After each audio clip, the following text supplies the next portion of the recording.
Upheaval, Breaking Point, Chapter 48, Faithful Students. "Our nearest contingent is about a week from where the barrier used to be, Your Highness," Commander Moonhaze of the Southern Equestrian Legion said. The unicorn's remaining blue eye, the other one long lost to an off-eyed sniper, gleamed with intensity. The rest of her face showed no emotion. "Our nearest contingent will take longer, around 10 days at best," Commander Stonewall of the Western Equestrian Legion added. He frowned as he said that, clearly frustrated that his projections were not as good as the previous ones. The lines of age around his face, combined with a myriad of scars around it, made it look like his hide had turned into crumpled parchment.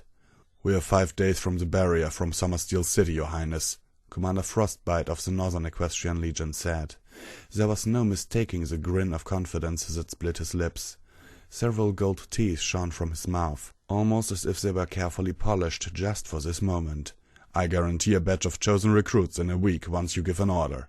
Within his new personal quarters in Bastion City's Grand Meeting Hall, Prince Terado nodded to acknowledge the reports coming from the medical images his legion commanders. Not even half an hour after an audience with his sisters and the Elements of Harmony, he was already hearing responses from his orders.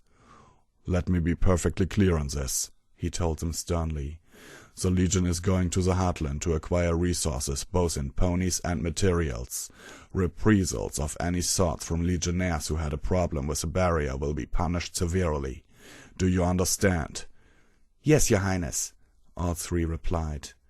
Terado dismissed the communication spell and stared at his room's fireplace.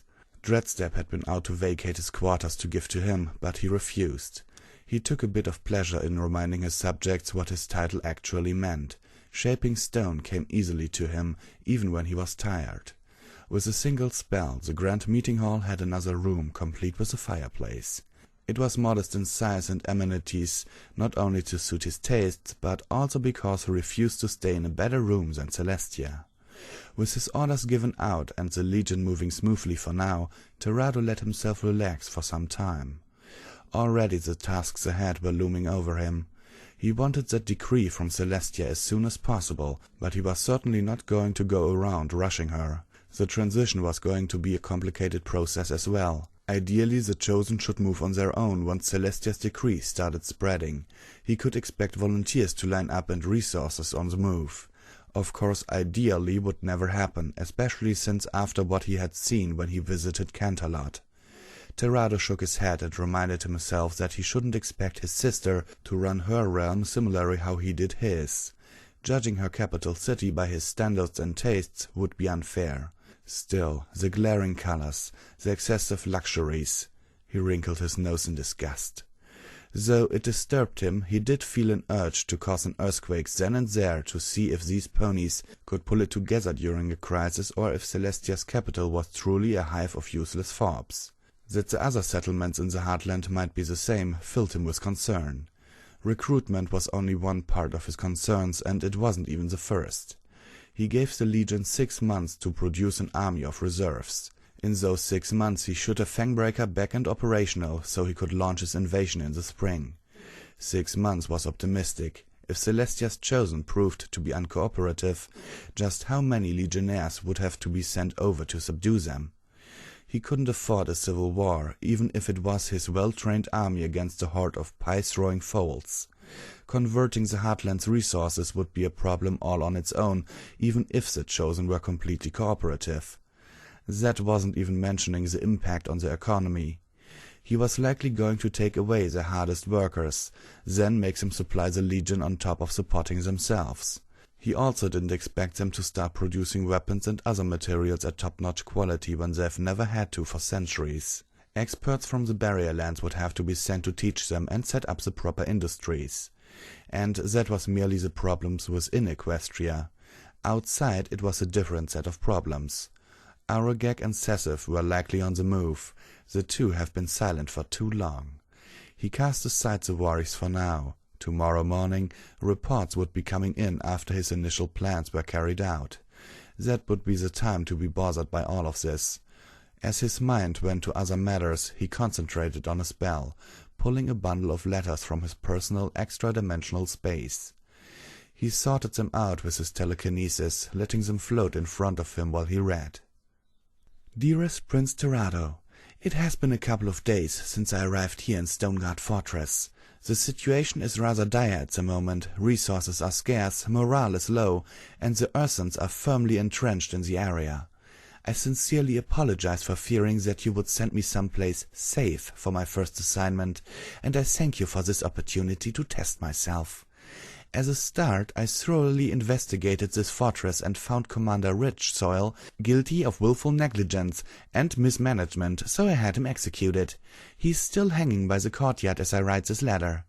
Most of the fort's legionnaires have taken well to my decision, but his family appears to be the vengeful type. I'm going to have to keep eyes on them and make sure those eyes are attached to armed legionnaires. Your faithful student, Black Rose. Stoneguard Fortress. Terado remembered that place well. Stoneguard had been a problem spot, once referred to by legionnaires as the Ursan Meat Locker, for its high casualty rate. It was her first step, the beginning of her rise.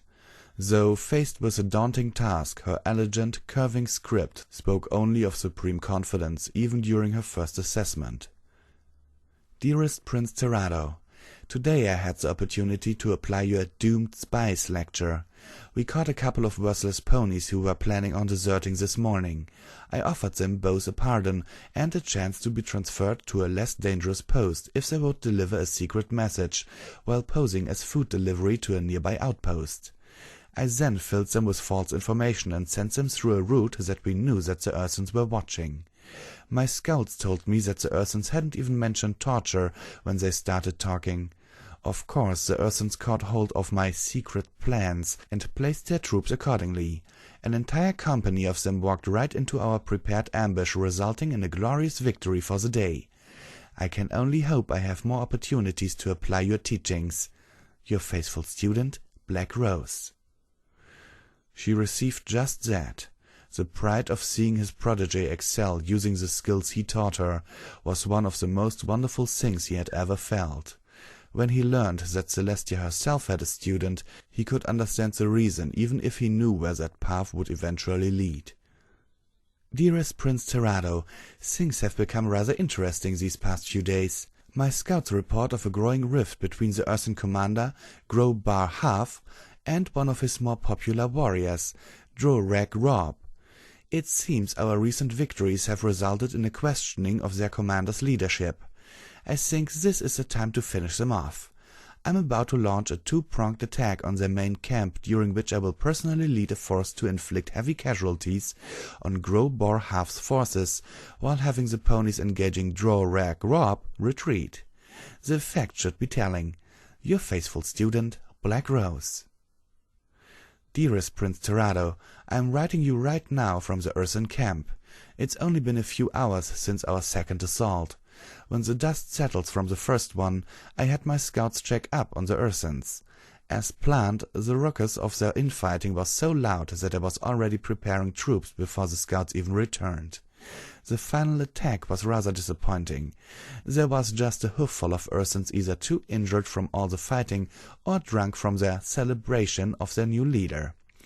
For a none-too-bright brute, Drorag Rob has surprisingly soft fur. He'll make a fine rug, and I shall have a wonderful present for you upon my return. I look forward to my next assignment. Your faithful student, Black Rose. A knock on Terado's door brought a frown to his face. With a wave of his hoof, he sent the letters back to his extra-dimensional space. "You should be resting by now," he said sternly when the door opened. Luna entered the room despite the harsh welcome. "And your temper should have cooled by now," she replied. Terado turned around, quietly swearing that, if Luna looked bedraggled enough, he was going to wrap her in chains and put her back in her quarters. He relented when he saw her. She did look a little better despite the short time. Again he realized that he was underestimating her. "How is Celestia?" he asked. Luna let out a sigh. "She's fine. If you're so worried, you should visit her." Terado returned to staring at the fireplace. After threatening to force the truth on her chosen if she didn't tell them, followed by shouting her student down and smashing a door in front of her. I don't understand you, big brother. There's no pony in this entire world who cares more for big sister, but you keep ending up like this. Terado smiled morosely. Clearly I've been going about things wrongly. You're still on a roll, little sister. Advise me. Luna raised an eyebrow, unsure if he was serious or not. Eventually she decided to humor him this time. You can start by not picking on her student from now on, she said. For both their sakes. I never picked on that grape of a pony. You had her whipped and you just shouted her down a while ago. First of all, I didn't have her whipped. I was going to have her friend hanged as the laws dictated, but she decided that she had a better grasp of those laws. She should consider it a favor on my part that I let her be whipped. And the shouting her down part? Terado's smile disappeared. That was just an hour or so ago, and thinking about it was still irritating. What about it? I'd say she knows that I'm not going to kill her because Celestia values her greatly, and she's an integral part of the elements of harmony, so she's flaunting that fact by tempting fate repeatedly. Twilight Sparkle is a good pony, big brother. She came to this place by her own will to help out. At a great cost, I might add. You make her sound like a smug, spoiled filly hiding behind our sister when you can see how hard she's fighting. Terado snorted. Well, both can be true, can't they?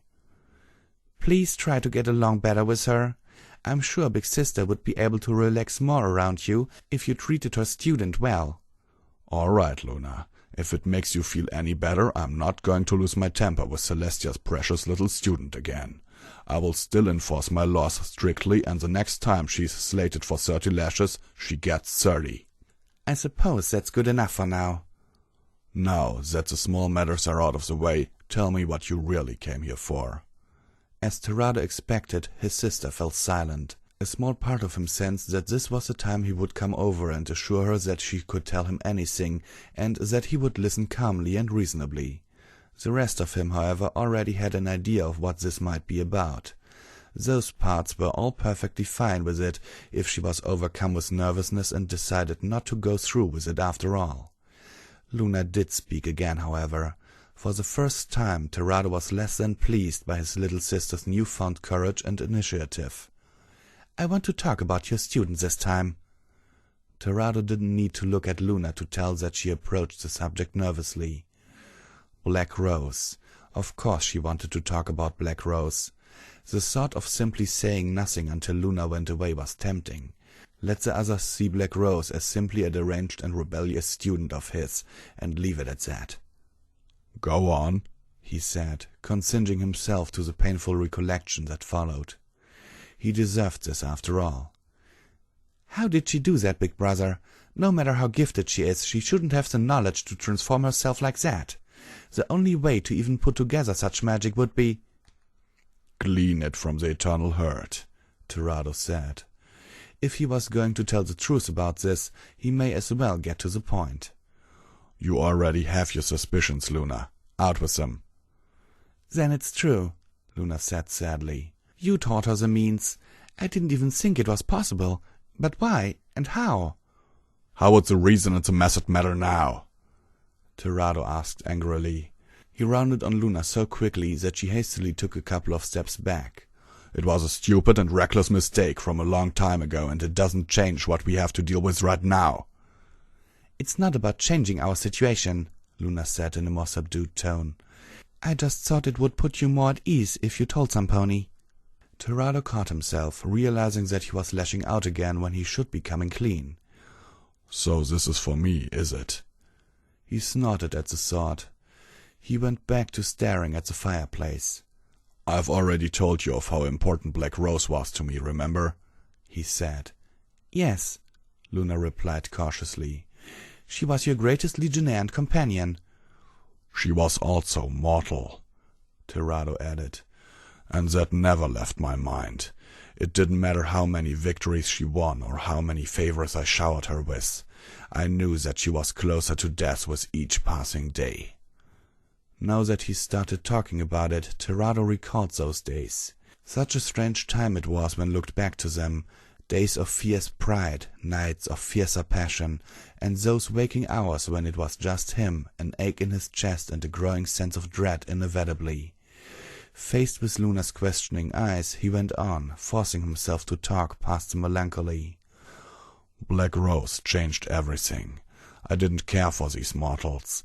They were just tools to fulfill Celestia's wishes, statistics and resources. Black Rose was different. Oh, I tried reminding myself that they were all meant to die and that they were going to be happy in the eternal herd. He raised the hoof as if to stomp against the ground, but he lowered it at the last moment. I just couldn't bear facing the future without her. Terado's face hardened. He never thought that what he did next was a good idea. He knew what the consequences were. The stupidity lay in that he wholly believed in its necessity. So I decided to do something about it, he continued.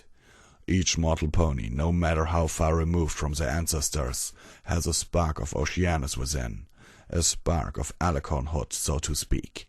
If I could somehow enhance that, I could make Black Rose into one of us and have her rule by my side.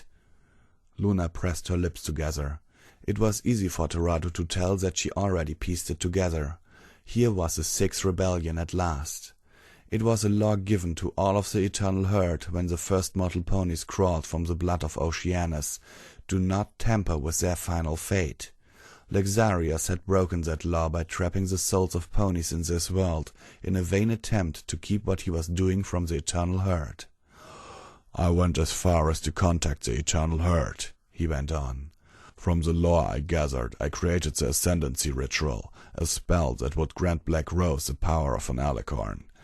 But to enhance that spark, it had to be fed the sparks of others.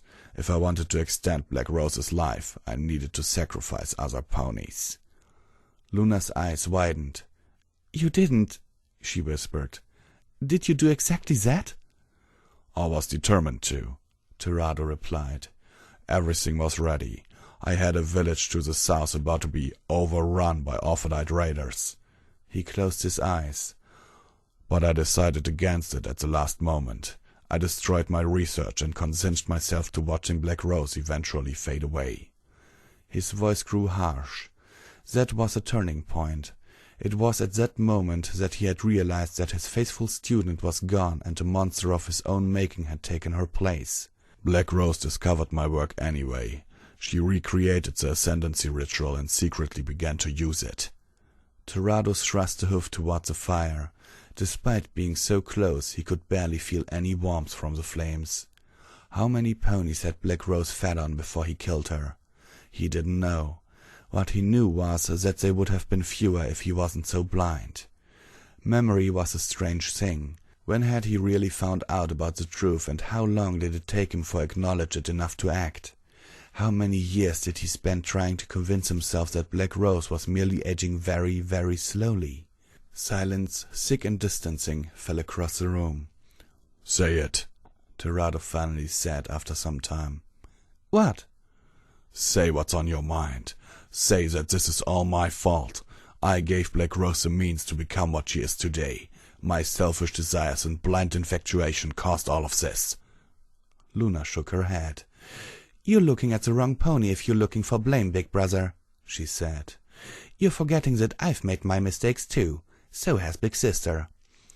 "So you have," Terado replied. "So much for being the best choice as stewards for this world." Luna set aside her own fear towards her brother and walked to his side. "Black Rose was not just the start of something bad, big brother," she told him. "You've come to care about all mortals afterwards, didn't you? That's a good thing." Terado snorted and put a foreleg around Luna. "The moon is at its most beautiful during the winter, little sister," he said with a smile. "Is that why you're on such a roll?" Luna smiled at the compliment. The two of them stared quietly at the fire for some time, wishing that the future would share even the slightest bit of its brightness. Standing by the ruins of her old tower, Black Rose watched with a smile as the sun descended into the horizon and the heat of day gave way to comforting shadow. The transition between day and night quickly became her favorite part of her new responsibility. It required a certain degree of cooperation between her and Princess Luna, whose job it was to raise the moon as she lowered the sun. She liked to think that despite the tragic but necessary harm she had to do to Celestia, the Princess of the Night would be impressed, even slightly, by how quickly she took to her new role. She made her way through the rubble, daintily picking through the pieces of obsidian and indulging in feelings of nostalgia. Prince Terado had raised this tower for her, fashioning it from her favorite material. During the height of her command of the Legion, the tower was the most beautiful structure in all of the Barrier Lands. It was an elegant, tapering structure of gleaming blackness, where she spent many a day crafting plan after plan to bring more glory to her prince's realm. And the nights. She closed her eyes and let the familiar feeling flow through her.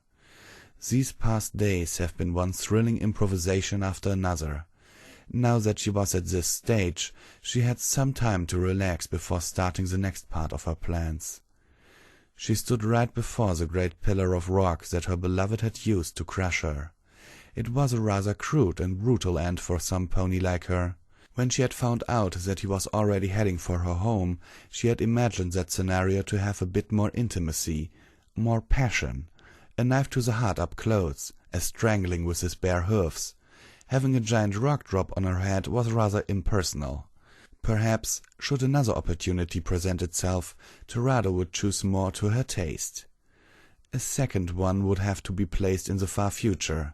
Preparing for the first one required immense resources and careful planning in the form of hundreds of stasis clones scattered all throughout the Barrier Lands, a few even being carefully hidden in enemy territory. Most of them were eventually rooted out and destroyed by her mentor, but all she needed was one to survive so she could anchor herself to this world. To increase her chances, she had placed them in a dormant state to make detection more difficult, even at the cost of leaving her in stasis for several centuries. And it did just that.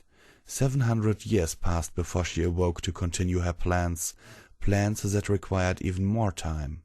It was just in time as well.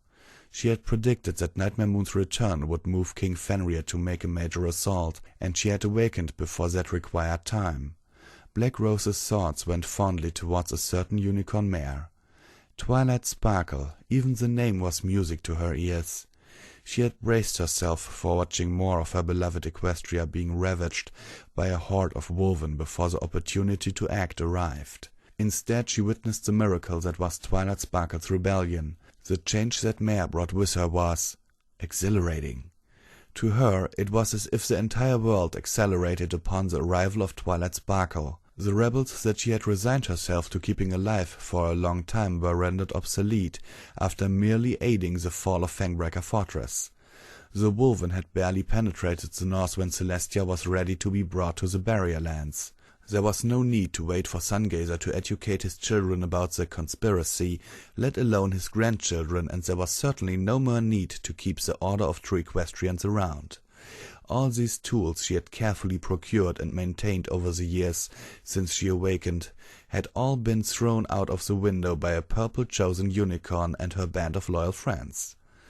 It wasn't just the acceleration that excited her. She was presented with an interesting group of adversaries in the form of the Elements of Harmony, a challenge that she was more than glad to accept.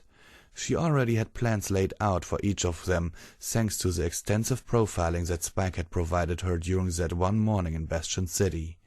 To implement each of them would be a wonderful time indeed.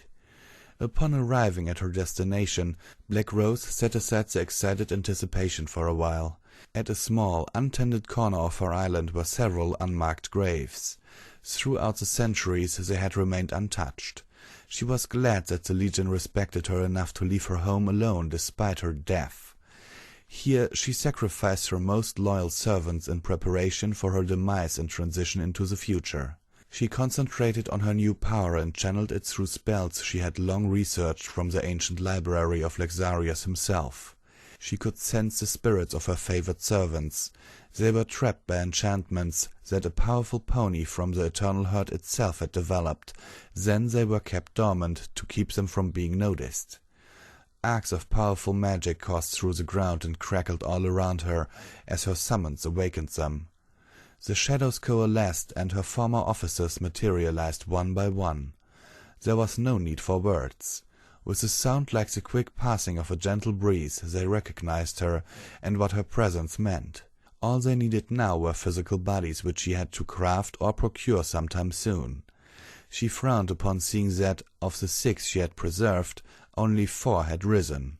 The spells around the remaining 2 had somehow deteriorated, causing them to cross over to the Eternal Herd. "Such a shame," she thought. "And I wanted to pit my 6 against Celestia's. It looks like I have to acquire 2 new ones from the Legion, perhaps even the Heartland." She let out a brief laugh, then turned her gaze towards the beautiful winter moon out tonight. How bright the future looked, how clear and sublime, just like Princess Luna's moon. "Just a little more, beloved," she whispered. "I promise."